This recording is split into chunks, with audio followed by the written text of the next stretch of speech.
Mes origines, je suis pied noir. Euh, avec des origines un peu espagnoles du côté de mon grand-père maternel. Du côté de mon père, je sais pas, parce qu'il y a un mélange, je sais pas. Bon, mais pied noir, et mes racines, elles sont pas pied noir. Parce que je n'ai pas le sentiment, j'ai toujours vécu en France depuis l'âge de 2 ans. Je n'ai pas connu l'indépendance qu'ont connu ma famille. Je n'ai pas, bon voilà. Moi, pour moi, mon pays, c'est la France. Même si je suis née en Algérie. Et de quelle ville d'Algérie tu... Euh, Babaloued, Alger même. Mais j'ai un tonton célèbre. Mon nom de famille, c'est Halimi. Il faut pas oublier que j'ai un oncle qui était champion du monde de boxe. Et des fois, c'est vrai que j'en éprouve un peu de la fierté. Et d'avoir un nom célèbre, comme l'avocate, et malheureusement avec le racisme, comme Sarah Halimi qui s'est fait, bon voilà, non, je suis fière de mes origines. Je les renie pas. Qu'est-ce que tu peux nous dire de tes parents? Oh, mon père était primaire. Maman était issue d'une famille, je peux pas dire bourgeoise, mais d'une famille aisée. Non, mon père était totalement primaire, était aide-soignant dans les hôpitaux de Paris. Maman était femme au foyer. Je suis issue d'une famille nombreuse. Donc, on est 8 enfants. Je touche du bois, tous vivants. Je suis la deuxième. Enfin, je suis née après une sœur qui est décédée avant ma naissance.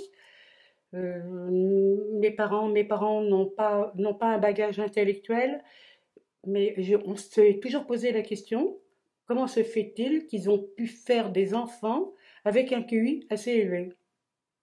C'est assez rare d'entendre parler de côté primaire. Qu'est-ce que tu entends quand tu dis primaire? Pour toi, ça veut dire, ça recouvre quoi, primaire? Primaire, qu'est-ce que ça recouvre? Bah, papa n'était pas capable de faire une lettre sans faire 30 fautes. Euh, Papa n'avait pas de conversation, n'avait pas de discussion, était quelqu'un de très autoritaire, vraiment le pied noir, vraiment enraciné, euh, macho, macho. Donc voilà, pour moi, c'était vraiment primaire. Et j'ai eu de la chance.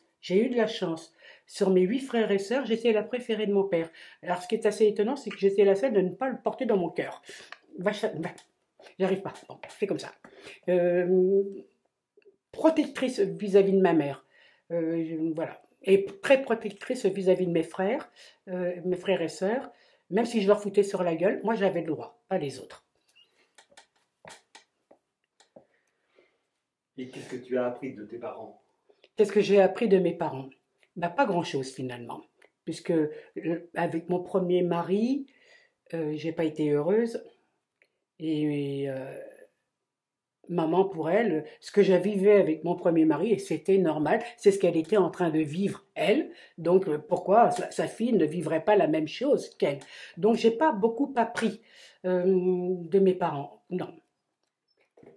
Et toi, quel enfant tu étais? Alors, j'ai eu une enfance très, très choyée. Euh, alors, je vous jure, j'ai pas les chevilles qui enflent. Du tout, du tout, du tout. Mais j'attirais les gens. Et tous les adultes étaient en admiration.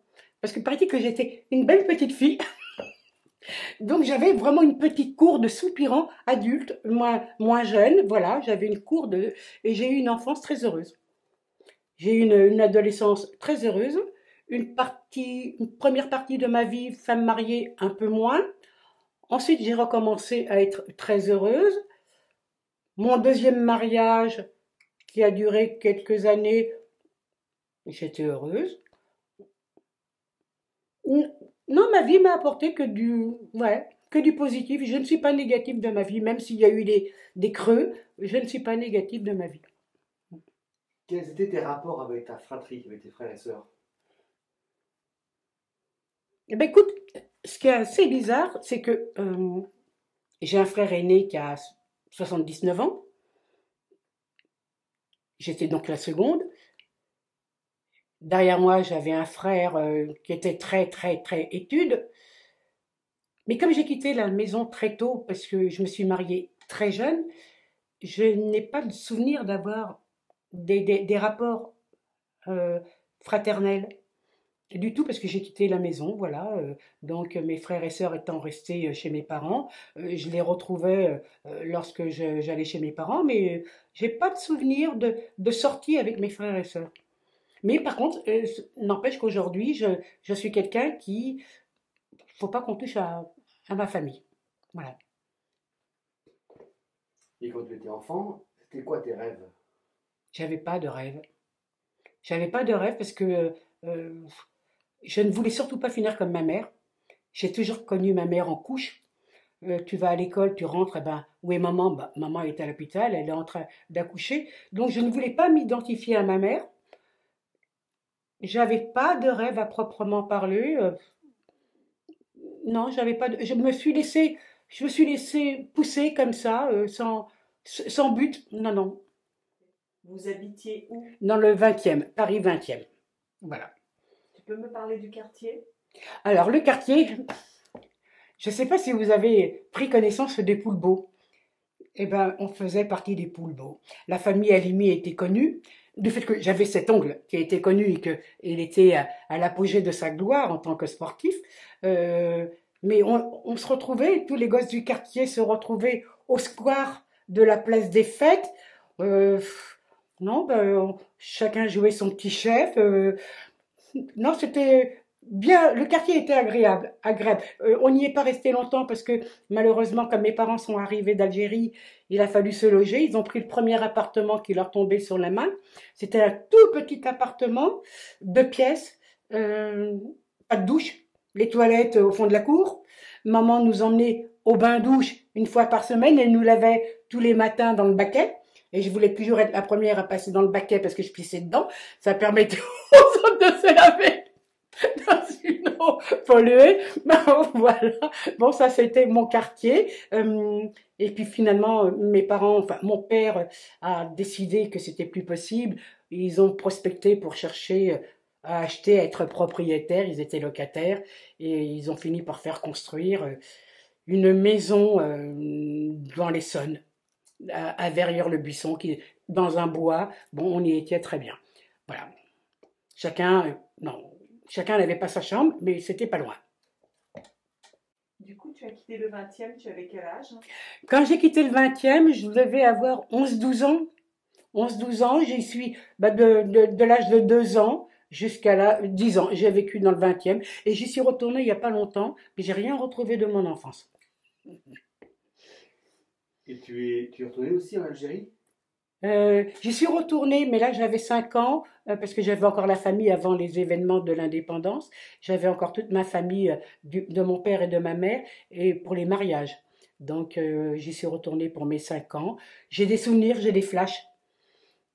Est-ce que je les ai fabriqués? Est-ce qu'on me les a retransmis? Je n'en sais rien, mais j'ai des souvenirs comme ça. Alors en parlant de souvenirs, est-ce que tu peux nous raconter un de tes souvenirs particuliers qui t'aurait marqué? Ah oui, il y en a même plusieurs. Ben, comme mes parents habitaient à Paris dans un petit appartement et que papa était aide-soignant, pardon, en partant en colo, 2 mois. Donc j'ai fait beaucoup de colos. Et une des colos, c'est ce que je disais tout à l'heure, où j'ai eu quand même une enfance, où j'attirais à moi les gens. Je me rappelle que j'avais reçu un colis avec ce qu'on appelle des méduses, les chaussures, les méduses. C'est atroce, ces chaussures. Et moi qui adorais la marche à pied, qui était toujours devant lorsqu'on partait en promenade, et ben avec les méduses, j'étais plutôt derrière. Et je me rappelle que 2 moniteurs se sont battus pour pouvoir me porter sur leurs épaules. Bon voilà, donc ça, c'est un très bon souvenir, c'est un très bon souvenir. Et puis non, puis les colos, c'était un souvenir aussi pour moi qui m'a apporté beaucoup. Parce que, la promiscuité avec d'autres enfants, les activités manuelles, le grand air qui nous manquait dans Paris parce que on habitait un petit appartement. Donc non, ça, j'ai aucun regret d'avoir fréquenté l'écolo, à tel point que lorsque je suis tombée enceinte de ma fille aînée, J'étais jeune. Maman avait été inscrire mes frères et sœurs en colo et j'avais été voir le responsable de l'AP pour que je puisse faire une colo et il m'avait répondu accouche d'abord, on verra après. Bon, voilà.